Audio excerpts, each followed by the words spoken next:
ভাই রে ভাই, পাথরের ওপর দিয়ে হাঁটা যে কি কষ্ট।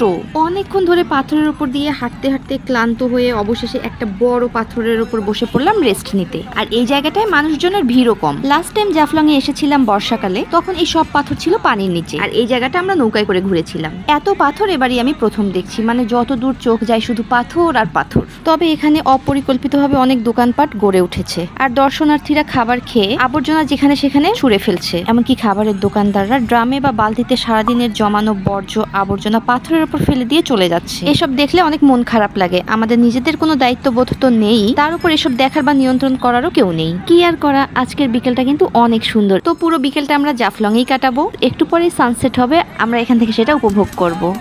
এই মুহূর্তে জাফলংয়ে আগে অনেকবার আসছি, এবার ঈদের ছুটি পায়েও আসলাম।